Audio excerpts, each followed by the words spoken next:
Number 5, worst. Dialogue changes The Empire Strikes Back.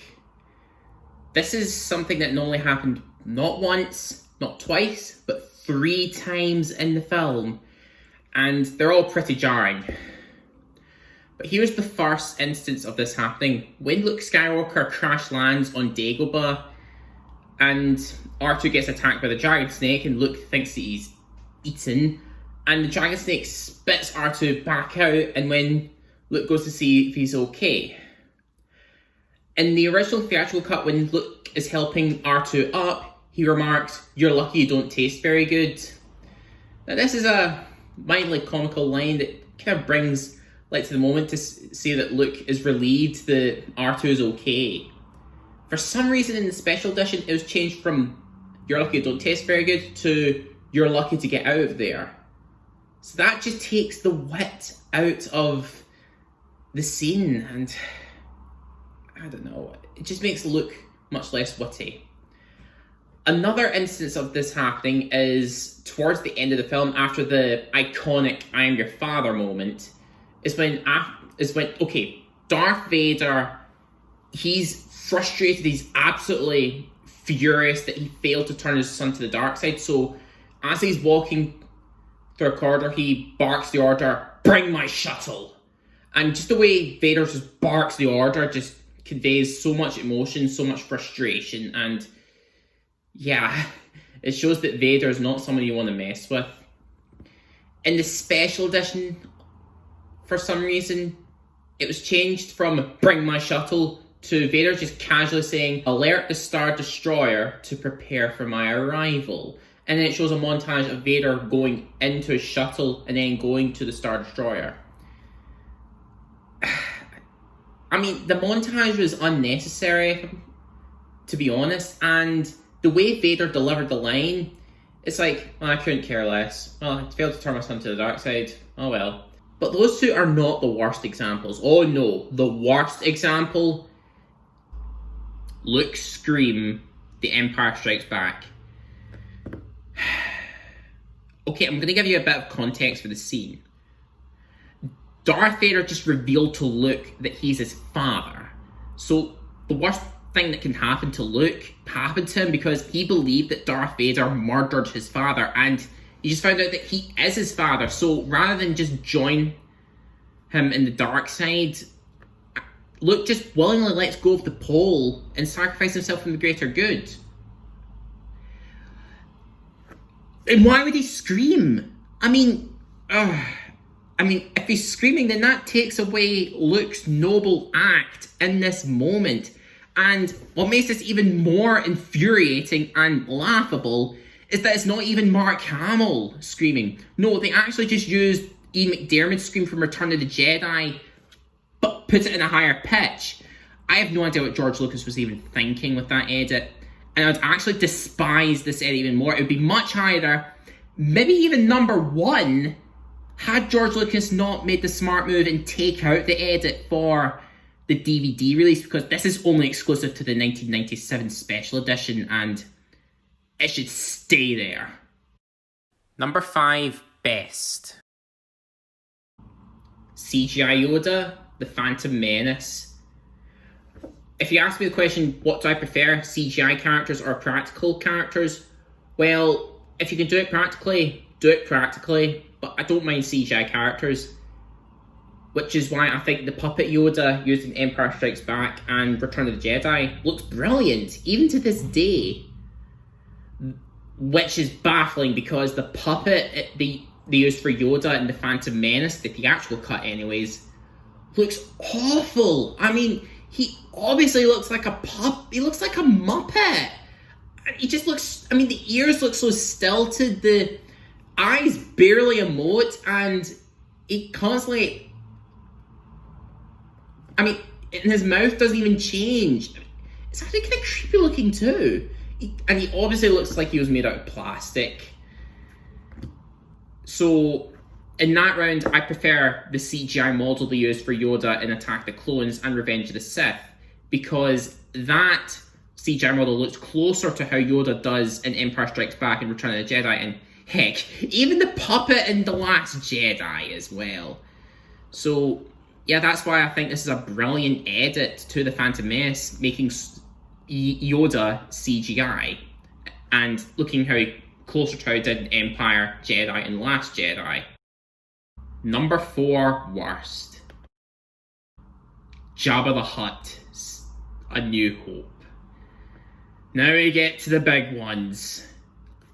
This scene was actually originally filmed for the original film with Scottish actor Derek Mulholland, I think that's his name, filling in for Jabba the Hutt, and he was going to be replaced with a stop-motion creature, but because the budget wasn't there and technology hadn't really caught up to George Lucas's vision, the scene was cut out entirely, and I think it's great the scene was cut out because it actually adds mystique onto who Jabba the Hutt is, as we get our first official look in Return of the Jedi, so the audience is left, who is this Jabba the Hutt?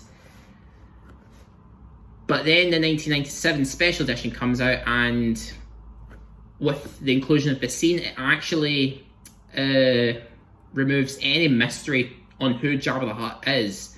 And what makes this even more lazy is some of the dialogue from the Greedo confrontation was actually reused for this one. It just comes across as lazy. The inclusion of the Jabba the Hutt scene also removes Han's rush to get out of Mos Eisley. Recall the line of dialogue, now really a little bit of a rush, so you just got on board, because Han's like, oh, I've just killed one of Jabba's hitmen. I need to get out of Mos Eisley as soon as I can.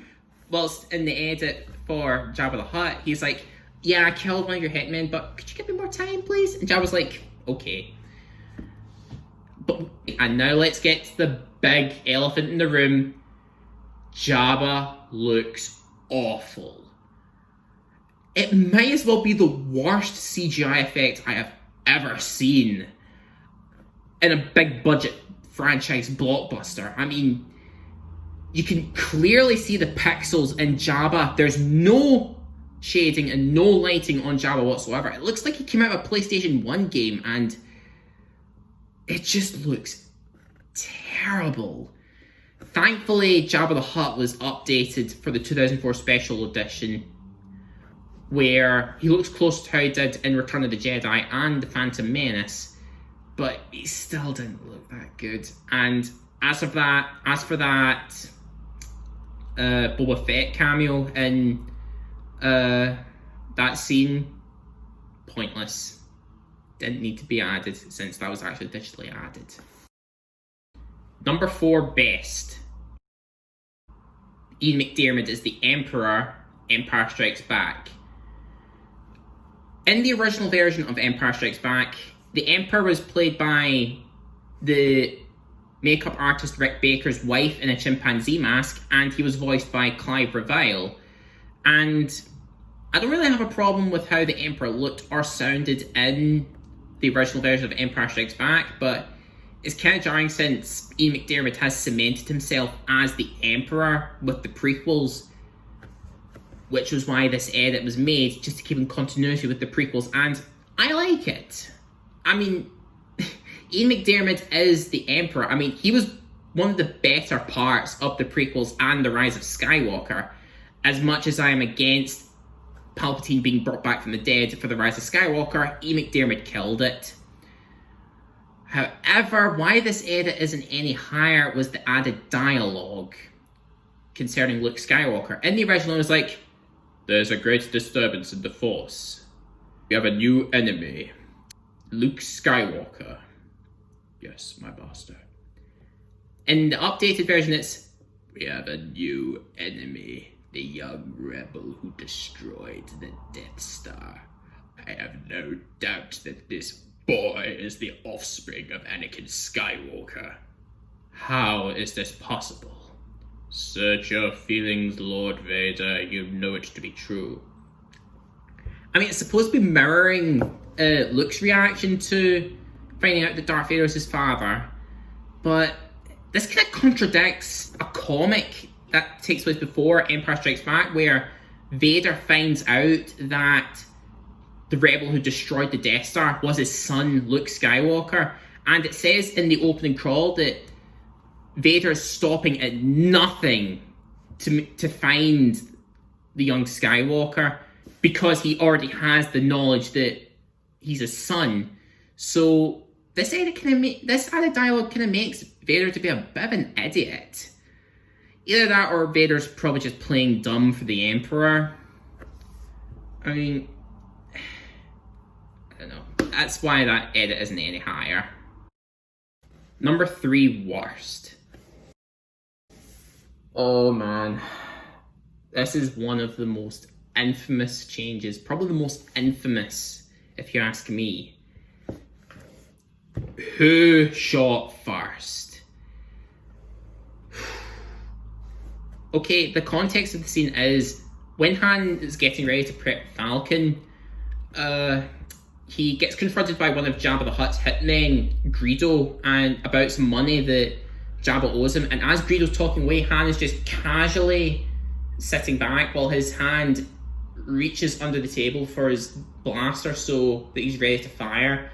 And when Greedo was just about to fire, he's like, "I'm so gonna kill you, I can't wait." And Han takes this opportunity to fire at Greedo before he even has the chance to fire. So there, he's dead. It's like the moment from a western like The Good, the Bad, and the Ugly, where the ugly is sitting in the bath and someone's like, "I'm gonna kill you," and he's just talking away, and then the ugly just shoots him, and then he says, if you want to shoot, don't talk. Which is baffling, and also it shows Han Solo as a bit of an anti-hero, where he's not really he's only interested in saving his own hide. And this goes back to Jabba the Hutt scene, where what makes this baffling is that George Lucas thought, I don't think I like portraying Han as a cold-blooded killer, so come the special edition, Greedo actually fires at Han, and Han dodges out of the way and then fires back. And fans really didn't like this edit because they feel like it kind of takes away the Western aspect and lessens Han's character arc from being a no-good smuggler who's only in it for the money and himself, to being a hero for the rebellion who looks out for others. And it makes it even more weird of Han's digital head shift. But thankfully, George Lucas managed to compensate with fans by cutting down the frames for the DVD and Blu-ray releases, where Han and Greedo near enough shoot at almost the same time. And for this edit, I would be beating a dead horse, and yeah, I think that dead horse is just a bunch of bones now. That was until 2019, where for the film's 4K release on Disney+, it was revealed that George Lucas actually snuck in one more edit before he sold the rights to Disney, where before Greedo fires at Han, there's a mid-close-up of Greedo saying "McClunky," and for some reason the footage is all sped up. It's just so distracting, and because of this edit, that dead horse is reanimated into a zombie. So therefore I'm beating a zombie horse now. This is my least favourite version of the scene where Greedo says "McClunky," as I think it's incredibly distracting. And look, if fans hate the original version, why just change it even further? Because just change it how it originally was, because there's nothing wrong with it. Number 3, best. The enhanced Cloud City, The Empire Strikes Back. If you watch the original version of Empire Strikes Back, where you see Lando's kind of proud character and the light music by John Williams, it actually contrasts the kind of white, cold, kind of claustrophobic interiors of Cloud City, which was actually a big complaint that Irvin Kershner, the director, had with Empire Strikes Back when he was filming it, which is great for this special edition edit, because what they did is just added in a few establishing shots of Cloud City and added in some windows and balconies to make the place feel more open. And I think this is a brilliant edit that actually enhances the scene rather than take away from it. Number 2, worst. Darth Vader shouting no in Return of the Jedi. You all saw this one coming. I mean, I don't know what George Lucas was thinking, considering that everyone made fun of the ridiculous no in Revenge of the Sith. So why did George Lucas make this edit? I mean, the original scene was perfect the way it was, with Vader looking back and forth between Luke being tortured by the Emperor and the Emperor torturing Luke. That was him deciding whether he should keep serving the Empire or save his son. And there was no facial expressions, no dialogue, body movements, just said it all. Silence is golden. With the addition of this no, it's ridiculous, as it takes away any emotional impact with the scene. And I don't think George Lucas even had a reason for this edit. I mean, at least with Greedo shooting first, he had the reasoning because he didn't want Han to be a cold-blooded killer, and for the Hayden Christensen ghost, that's how he viewed Anakin before turning to the dark side, going back to the light. We may not agree with his reasoning, but at least he had them. His reasoning for this is nothing. It's like he's making fun of the people who made fun of the no from Empire Strikes Back, and it's like George Lucas just ran out of ideas on what to do for the special editions for the Blu-ray release. And it's like, you know what, let's just have Darth Vader shout no. And why this wasn't taken out for the 4K release is baffling, and I absolutely despise this edit. And you know, I actually got really worked up talking about it. Number 2 best. Victory Celebration, The Return of the Jedi. Now, there's nothing wrong with Yub Nub. I mean, it's a good song, it's a good feel-good song, but I just didn't get that finale climactic feel from it, which is why I love Victory Celebration so much more, as it really does have this lovely, peaceful, victorious celebration. It's like everyone's like, yeah, we defeated the Empire! Even though there are some parts of the galaxy that weren't celebrating, like Vardos from Battlefront 2, since it was an Empire world. And I also love the new added shots, like Naboo for the 2004 release, Tatooine, and Coruscant, which was added for the 1997 special edition, which was George Lucas giving fans a sneak preview at one of the planets that was going to heavily feature in the prequels. That's actually quite a smart move on George Lucas's part. And I also love how this edit actually not only shows the galaxy celebrating, but also harkens back to the prequel trilogy, as it actually connects the two trilogies together. Now, if only J.J. Abrams did the same with the Star Destroyers going down by showing the montage of planets, but it only showed the original trilogy and one from the sequel trilogy, as he just completely ignored the prequel trilogy. But I'm going off topic, okay? I'm going off topic. Why this edit would have been number 1? Yeah, you know. Number 1 worst. Jedi Rocks, Return of the Jedi. I've got a confession to make. I'm actually not too bothered about the no from Return of the Jedi as much as I used to. I mean, I still really despise that change, don't get me wrong, but I don't despise it as much as Jedi Rocks. Where do I even begin? Let's look at the original version of the scene, Lap to Neck, where it's just a laid back jazz blues song that was fitting for the dark atmosphere for Jabba's palace. And it's like when you watch a movie where you see a character go into a jazz bar or a nightclub and you see a singer just singing away at a performance, and it's just there in the background and it works. And with the name Lap to Neck and the song being sung in Huttese, it works. It actually makes the Star Wars universe feel more diegetic, more tangible. And the Size Noodles animatronic actually looks okay.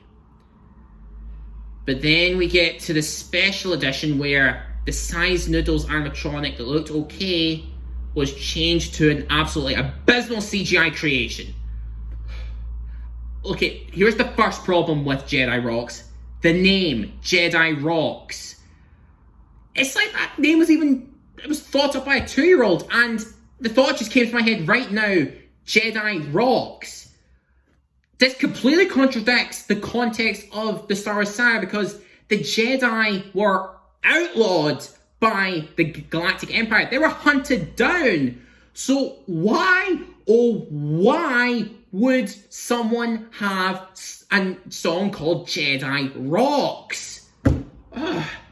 And also the singing is absolutely atrocious. While Latinx sound like an alien language, Jedi Rocks sound like someone just shouting in gibberish for no reason.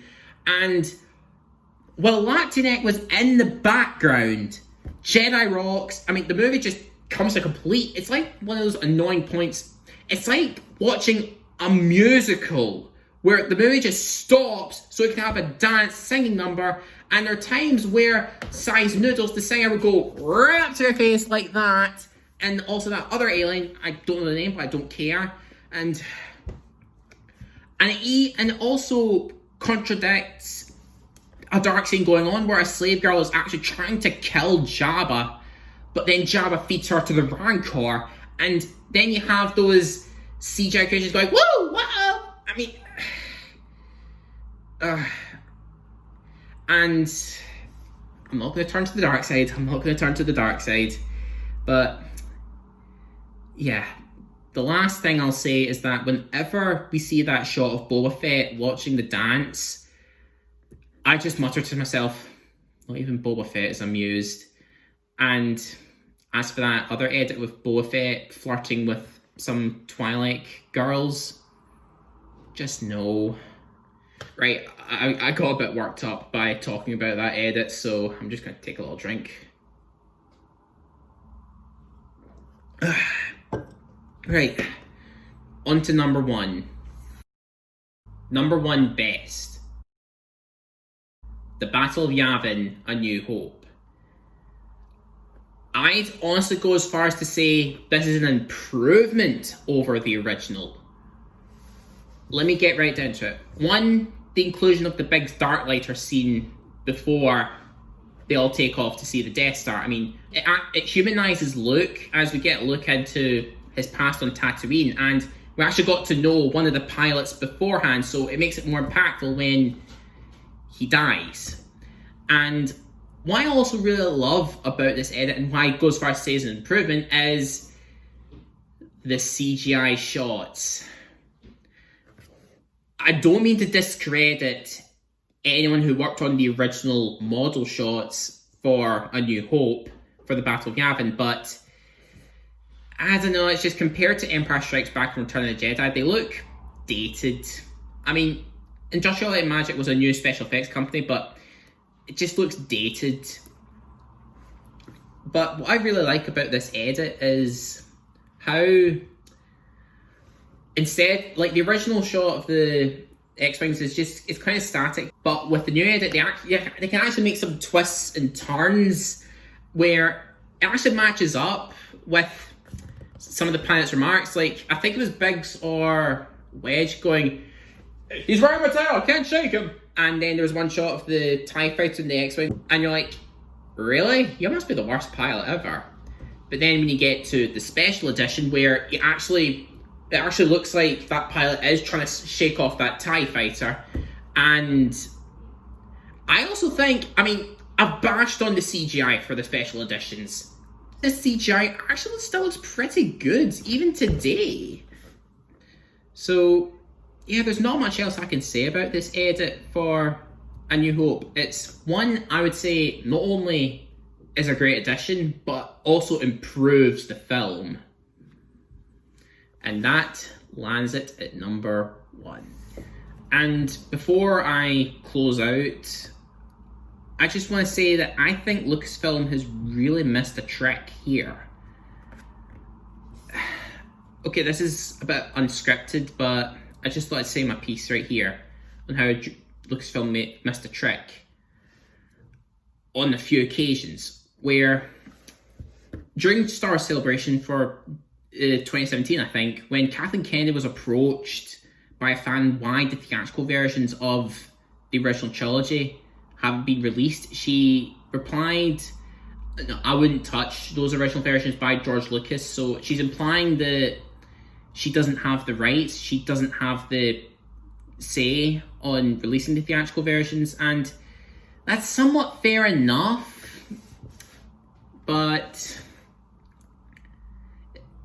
I don't know, it's just since she's the head of Lucasfilm, and that's something that that fans have been, I don't know, that's something that fans have been begging for years, and Kathleen Kennedy didn't even try. I don't know. And especially since Disney bought the rights to 20th Century Fox, since they owned the distribution rights for the first 6 films and permanent rights to A New Hope, meaning it's the original theatrical versions.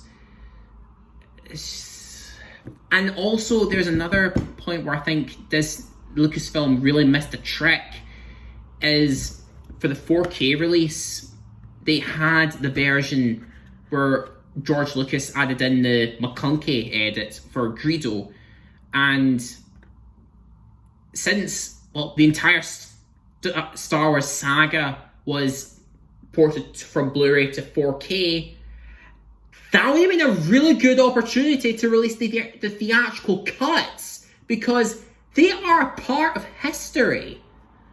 So, I mean, George Lucas has the final say on that, but it's just, this is something fans have been begging for years, and Lucasfilm really missed a trick here. They really did. I mean, I think they should have maybe come to an agreement with George Lucas saying, look, this is what the fans want. And look, for the 4K, like, for when the theatrical cuts to the original trilogy and the original theatrical cuts of the prequels as well eventually get the release, they can add in the option to switch between the special editions and the theatrical version, so it keeps the fans and George Lucas, since he views the special editions as his definitive versions, as his version, so it keeps everyone happy. I don't know. Lucasfilm really missed a trick. They really did. I mean, I've got the Skywalker Saga box set on 4K, as I did hesitate at first. I mean, if I'd known that the theatrical cuts were going to be on the 4K release, it would have been an instant purchase for me, but I don't know, only time will tell. And even J.J. Abrams wants the theatrical cuts available. So that's my video on the top 10 best and worst Star Wars Special Edition changes. I hope you enjoyed. Leave a like, share this video, and subscribe to my channel if you want to see more content in the future. And may the Force be with you always.